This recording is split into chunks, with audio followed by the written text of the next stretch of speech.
Today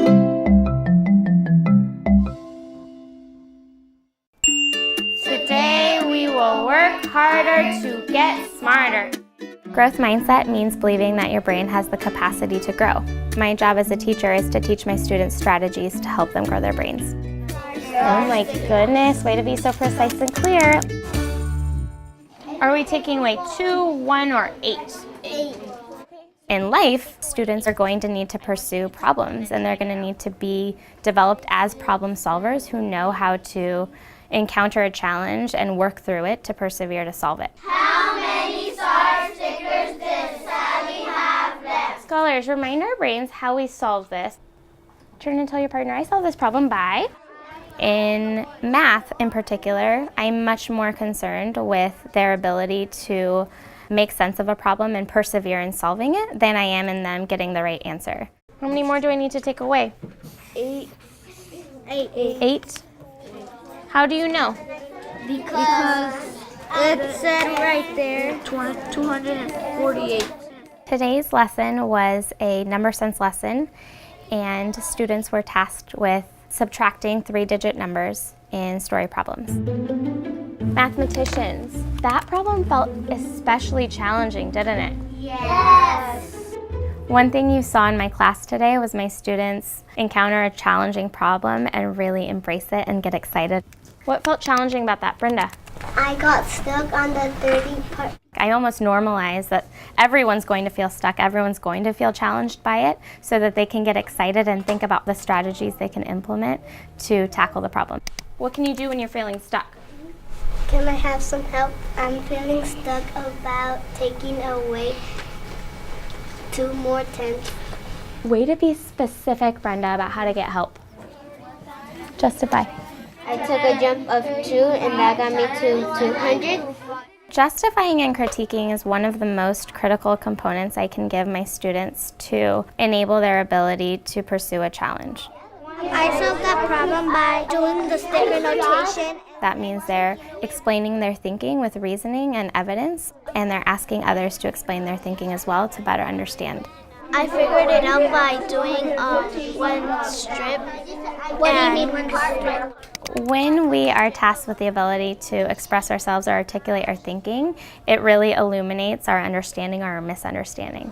248. Can you explain more? Yeah, can you say it in a different way?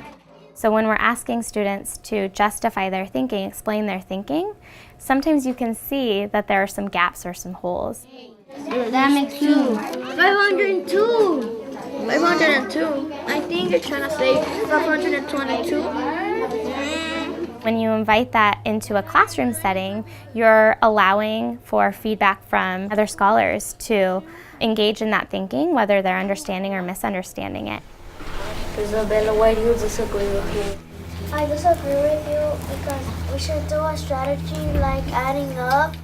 I think it really raises the level of rigor in a classroom when students can understand their processing and can also question and understand others. Christian and Sarai were having kind of a heated discussion about the most efficient strategy to use to solve this problem. Go ahead, Christian. I took a jump of 60. My strategy was Adding up. What's your question, Sarai? Why do you take a jump that will make a friendly number? I know that 60 plus 1 equals 61. I just want to pause and reflect on what's going on here. Already 2 people have shared out the same strategy, but they did it in a different way. Is there another way you can use the tool? One of the ways I feel like I've made a challenge feel exciting is even just through the strategy wait time. Are these worth the same as this? When I see a student struggling, I really zero in on that and I capitalize on it. I say, oh my goodness, I can really see the wheels in your brain spinning. What tool would help me solve this problem? Is a linking cube the right tool? So think, what might be a better tool to use? Hundreds, tens, and ones. Justify. Because all these have 8-digit numbers. Great. There's 2 ones, so I think that's 522.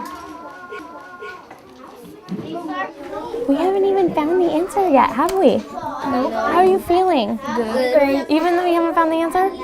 Yeah, Why? because I'm working so hard. Okay, friends, I'm gonna have to stop you. We ran out of time. You were doing so much thinking. Mathematicians.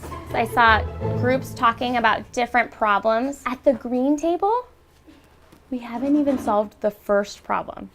But you know what? They looked so happy. Can you tell the class about it? We didn't know how to figure it out, but when it was time to go to lunch, we didn't quit. We were happy because we were growing our brain.